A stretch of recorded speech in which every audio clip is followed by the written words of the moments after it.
신학 이슈를 보시는 1000명의 우리 구독자분들 다 백향나무 교회로 와서 저희 교회를 1000명 다니는 교회로 만들어 주시기 바랍니다. 당신 안에는 어떤 신학이 있는가? 신학적인 여러 주제들에 대해서 이야기한다. 정치, 경제, 사회, 문화의 여러 이슈들에 대한 교회와 역사 신학자의 응답. 세상과 교회를 잇는 연결고리 신학 이슈 5화 시작하도록 하겠습니다. 와! 네, 목사님 요새 좀 잠잠해지나 했더니 전염병이 다시 확산되어 가고 있잖아요. 그래서 많은 교회들이 온라인 예배와 오프라인을 예배를 병행하거나 온라인 예배로만 그렇게 예배를 드리는 교회들이 많은 것 같아요. 막상 이렇게 집에서 온라인으로 예배를 드리다 보니까 여러 목사님들의 예배도 드릴 수 있고 굳이 내가 교회를 가야 되나? 그냥 이렇게 집에서 편하게 누워서 이렇게 예배 유튜브로 드리고 해도 되는 거 아닌가? 라는 생각을 많이 하시는 것 같더라고요. 목사님, 꼭 모여서 예배를 드려야 하나요? 교회가 함께 모여서 행하는 가장 중요하고 거룩한 일이 예배였던 거잖아요. 예배는 같이 모여서 하는 것이지 이게 개별적으로 방에 들어가서 혼자 영상을 보고 하는 것이 예배라고 생각해 본 적이 한 번도 없는 거죠. 근데 예전 같으면 어땠을까? 예를 들어서 예전에 전쟁이 나거나 큰 유행병이 들어서 사람들이 모일 수 없었을 때는 예배 자체를 드릴 수가 없었던 거죠. 그 당시에는 영상도 없었고 방송도 없었으니까 예배가 그냥 중단된 겁니다. 피난길에서 예배를 드릴 수는 없는 거고요. 목회자들이 사망을 하거나 교회 건물이 회파됐을 때는 물리적으로 불가능했던 거잖아요. 근데 이제 지금은 영상 시스템이 발전이 되면서 적어도 이제 우리가 드린 예배장에 가지 않고도 그 현장에 동참할 수 있는 기술적 장치가 세워졌는데 그럼 그렇다고 해서 이거를 예배라고 볼 수 있을까? 라고 하는 질문을 우리가 이제 던져야 되는 시간이 된 거죠. 그러니까 만약에 지금 교회에서 드리는 예배에 내가 멀리서 떨어서 영상으로 보는 것이 그것도 예배다라고 정의하게 되면 그것도 예배일 수는 있겠으나 그것이 바람직한 형태의 예배거나라고 말하기는 어려운 거잖아요. 저는 지금 상태는 예배를 대체하는 또 다른 대안이 아니라 정상적인 예배가 불가능한 상태에서 드리는 불가피한 비상조치라고 봐야지 이것이 당연하다거나 그렇기 때문에 앞으로 뭐 같이 모여서 드리는 예배가 없어도 되고 다 집에서 TV 켜놓고 예배를 드리는 것이 예배가 돼버린다라고 하는 것은 현실적으로는 가능할 수 있는 일이지만 그것이 바람직하거나 그쪽으로 가야 된다거나 그것이 정당하다라고 말하는 것은 저는 적합하지 않다라고 생각을 합니다. 지금 우리가 기독교의 그런 예배를 생각하면은 다 같이 모여서 이제 찬양하고 설교 말씀 듣고 끝나고 순모임하고 뭐 이런 방식으로 예배를 드리는 것을 생각하는데요. 원래부터 예배라는 게 이런 시스템이었나요? 옛날의 교회들은 어떤 방식으로 어떤 모습으로 예배를 드렸었나요? 예배도 역시 그 처음부터 세월이 지나면서 그 시대와 문화에 따라서 계속 끊임없이 바뀝니다. 유대인들은 이제 성전에서 제사를 지내는 것이 예배였는데 이제 성전이 없어지는 시대가 오게 되죠. 성전이 AD 70년에 로마에 의해서 없어집니다. 근데 성전을 중심으로 한 예배가 없어지게 되고 그걸 대체하는 것이 이제 회당에서 모이는 모임이었는데 그 회당에서는 이제 성경을 읽는 것이 되게 중요하고 이제 기도가 중요한 것이 되죠. 이런 성전의 회당, 시나고그의 유대인들의 예배가 초대 기독교 예배의 이제 모태가 됩니다. 이 사람들은 모여서 성경을 읽고 코이노니아라고 부르는 성찬을 나누고 통도들에게 그 구제와 봉사를 하는 이런 프로그램으로 예배가 점차점차 발전되죠.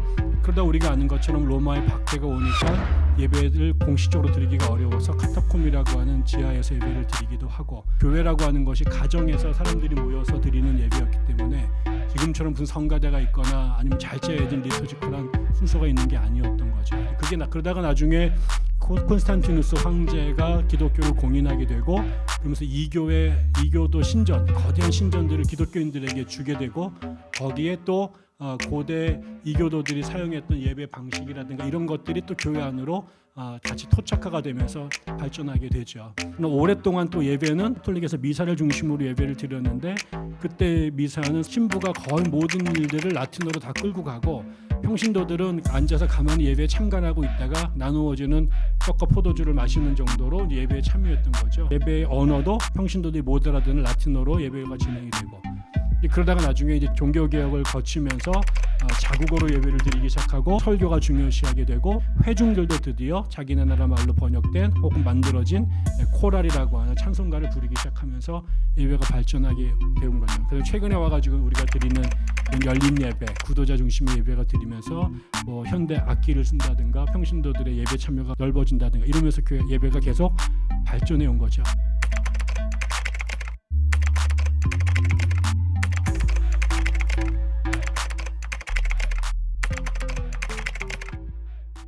그러나 이제 변하지 않았던 것은 계속해서 성도들이 함께 모였다라는 거죠. 그래서 모여서 하나님의 말씀을 함께 듣고 한 목소리로 찬양하고 기도하면서 교회로서의 어떤 집단적 정체성 이런 것들을 함께 만들어 갔던 겁니다. 네, 저는 앞으로는 물리적인 공간에서 안 모일 수도 있겠다라는 생각이 들어요. 왜냐하면 그 앨런 머스크라는 사람이 만든 뉴럴링크라는 회사가 있는데 거기에서 우리의 의식과 우리의 감각과 우리의 사고 정보를 온라인화 시키는 기술을 발전시키고 있거든요. 그래서 가상현실, 증강현실 세계에도 그거를 적용하게 된다면 우리가 어떤 기기를 끼고 서로 성도들 옆에 앉아 있는 것처럼 보는 거죠. 각자의 집에서. 그렇게 예배를 드리는 거예요. 저는 개인적으로 그런 예배의 모습도 상상해 볼 수 있을 것 같은데 실제로 같이 있지는 않지만 어떤 나눔이나 모임을 할 수 있다면 그러면 그것도 또 같이 있다라고 볼 수 있는 게 아닐까요? 마치 예배 형태가 초대교회에서 가톨릭으로 또 이렇게 발전되어 온 것처럼 어떻게 생각하시나요? 분명히 뭐 그렇게 되겠죠. 기술의 발전, 그다음에 문화의 변화에 의해서 새로운 예배 방식으로 분명히 도입이 될 가능성이 많습니다. 그리고 또 그거를 필요로 하거나 선호하는 분들도 있을 거고 어떤 면에서는 기존의 방식이 못 채워졌던 것을 채워줄 수도 있다고 생각합니다. 그럼에도 불구하고 그게 가상이잖아요. 리얼리티가 아니잖아요. 예를 들어서 우리가 살면서 가장 힘든 것이 가장 사랑하는 사람과 육체적으로 이별하는 거잖아요. 그에 대한 기억이 남아있기도 하고 사진으로 남아있고 동영상의 그 목소리와 현실이 남아있어도 내가 가장 사랑하는 사람들과 진정한 의미에서 실질적으로 함께하지 못한다는 것이 이건 극복할 수 없는 상실감이잖아요.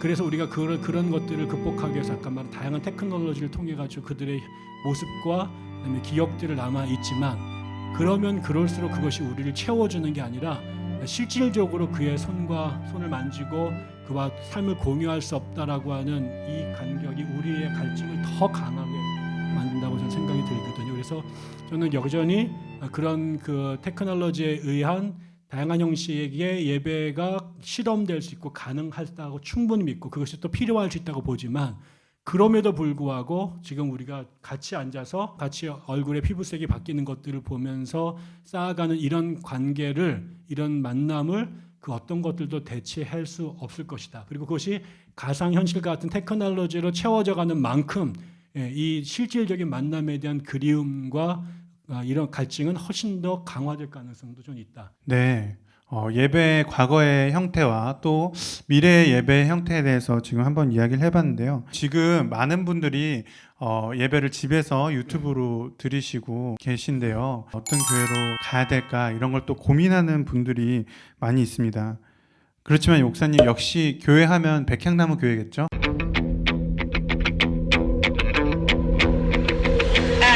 그럼요. 신학 이슈를 보시는 1000명의 우리 구독자분들 다 백향나무 교회로 와서 저희 교회를 1000명 다니는 교회로 만들어 주시기 바랍니다. 네, 농담이고요. 목사님, 마지막으로 지금 한 공간에 모여서 우리가 예배를 드릴 수 없잖아요. 그래서 각자의 처소에서 각자의 방법으로 예배를 드리고 있는데 그런 기독교인들에게 마지막으로 한마디 해주실 수 있으실까요? 우리가 지금 이렇게 떨어져서 예배를 드리는 건 되게 안타까운 현실입니다. 그럼에도 불구하고 다행이게 이 방송과 그다음에 영상을 통해서 같은 말씀을 듣고 또 서로의 안부를 묻고 또 성경 공부를 할 수 있게 된 이거에 대해서는 정말 저는 참 다행이라고 생각합니다. 그렇지 않았으면 어떻게 됐을까 더 끔찍하기도 하고 더 황망하기도 한데 이런 시기에 비록 떨어져 있지만 이런 방법으로라도 우리가 더 많이 접촉하고 그다음에 접속하고 함께 대화하고 소통할 수 있도록 노력해 주셔야 될 거다. 교회는 교회대로 또 교우들은 교우대로. 그래서 실제로 얼굴과 얼굴을 못 봐더라도 우리가 관계가 약화되거나 단절되지 않도록 서로가 좀 노력해 줬으면 좋겠고요. 어려운 시기가 오히려 전화위복이 돼서 더 하나님과 깊이 만나고 교회에 대한 고민과 애정을 더 잘 쌓아서 함께 다시 만날 그 날에 만났을 때 정말 반갑고 정말 그리웠던 사람들을 다시 만나게 되는 그런 현상이 이루어질 수 있도록 잘 견뎌주시고 또 잘 지켜주시고 또 그 다음에 그 날을 맞이할 준비들을 해주시면 참 좋겠습니다. 예, 각자의 자리에서 건승하시기를 네. 응원합니다. 네, 소통에 대한 노력을 끊임없이 이어가야 할 것 같습니다. 자, 그럼 마무리하도록 하겠습니다. 신학의 슈 좋아요, 구독, 알림 설정, 네, 부탁드립니다. 네, 고생하셨습니다.